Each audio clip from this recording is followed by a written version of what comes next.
Mr. Attorney General, you are serious, they are not. You are decent, they are not. You are fair, they are not. That's a family show. I'm sorry, I didn't know it was going to get PG-13 out there between Swalwell and Garland today. Joining me now, Kingsley Cortes, the digital media manager for the Center for Renewing America. Okay, Kingsley, there's about 10 million things we could probably get to from that testimony today. What stood out to you?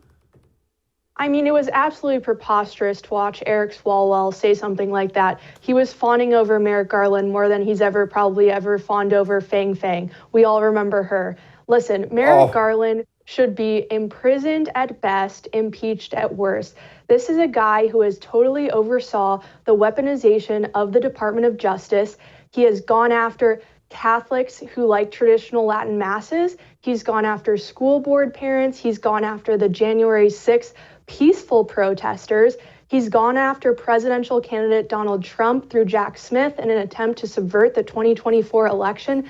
This is a guy who deserves our total contempt, and it is disgusting to see members of Congress praise him as someone who's impartial, because the reality is the Department of Justice is now the Department of Injustice and of double standards. It is a two-tier justice system that punishes those who have opinions that are disfavored by the regime. And I hope to see Merrick Garland held accountable. The Weaponization Committee is doing a fantastic job exposing a lot of the rot that is in his agency, but Americans want the other shoe to drop.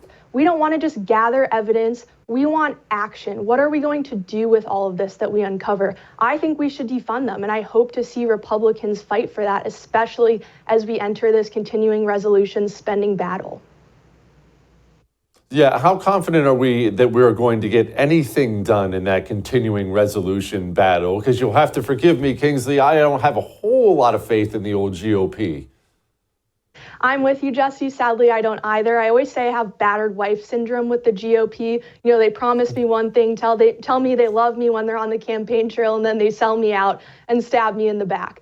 So, you know, I certainly am not hoping that they once again give us something that is lackluster and doesn't meet expectations, but they likely will. And I think what's important is for the grassroots to continue to put pressure on them. Call your congressman, tell them to oppose this continuing resolution. They'll tell you, you know, oh, it's great on the border. It includes HR 2.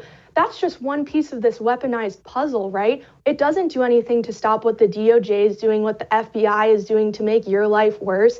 This Biden regime deserves to be defunded. It deserves to be dismantled. And the way that Congress can do that is through funding. This is our card to play. We have the House majority. We control the purse strings, and we need to start acting like it. And I want to see us sending subpoenas too. You know, like I said, the Weaponization Committee, Jim Jordan, they're uncovering a lot, but we should be subpoenaing Hunter Biden. We should be impeaching Mayorkas, impeaching Wray.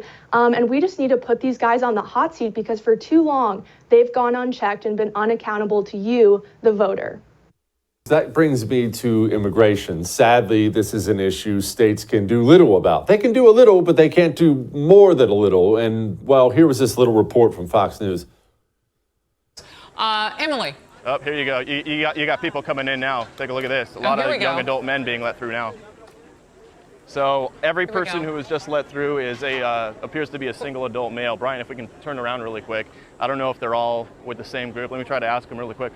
Hola, ¿hablas español? ¿De dónde son? ¿De dónde son? Ghana.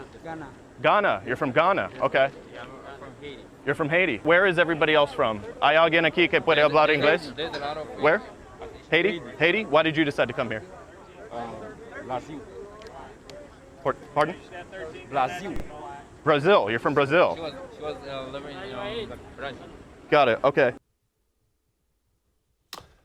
Kingsley, that looks like an invasion from all over the world, because the last time I checked, at least on my map on my iPhone, Ghana is actually clear across the ocean.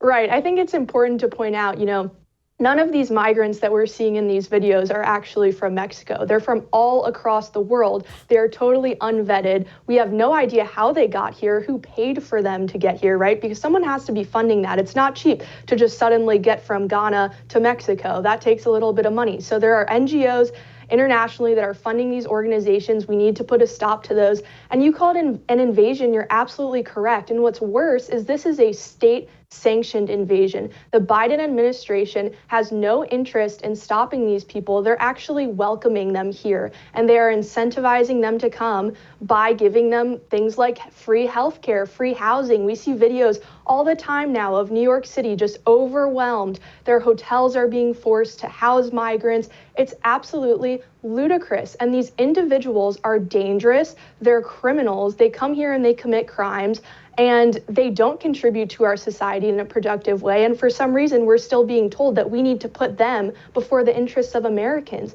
That's totally backwards. We need to have an America First approach to the border and to just how we run our country. We don't exist to serve the needs of foreigners who don't share our values, who come here and disrespect our laws by trespassing on our nation. We need to put ourselves first again, because Americans everywhere are struggling under Joe Biden. They need a helping hand, not these individuals from halfway across the world that frankly aren't our problem.